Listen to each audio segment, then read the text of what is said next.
নমস্কার বন্ধুরা, পপু কিচেনে আপনাদের স্বাগত। আজকে আমি বানাবো বরবটি বাটা। তার জন্য আমি কিছুটা বরবটি এখানে ভাপিয়ে রেখেছি, আর এখানে কয়েকটা জিনিস নিয়েছি আমি, যেমন এখানে কালো জিরে, রসুন কিছুটা নিয়েছি, কয়েকটা কাঁচা লঙ্কা, হাফ চামচ গোলমরিচ, আর নিয়েছি সর্ষের তেল। আমি বরবটি আর রসুন, কাঁচা লঙ্কা, গোলমরিচ একসাথে মিক্সিতে পেস্ট করে নেব। কড়াইতে আমি সর্ষের তেল দিয়ে দিচ্ছি, তেলটা গরম হোক। তেল গরম হয়ে গেছে, দিয়ে দিলাম কালো জিরে ফোড়ন আর একটা শুকনো লঙ্কা ফাটিয়ে আমি দিয়ে দিলাম। এবার এর মধ্যে দিয়ে দেবো বেটে রাখা বরবটি।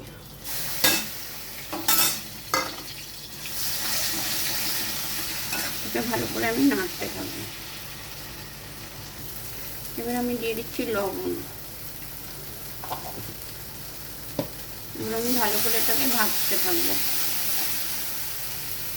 বরবটিটা খুব ভালোভাবে ভাজা ভাজা হয়ে গেছে। এবার আমি এতে ওপর থেকে ছড়িয়ে দেবো হাফ চামচ পোস্তর দানা।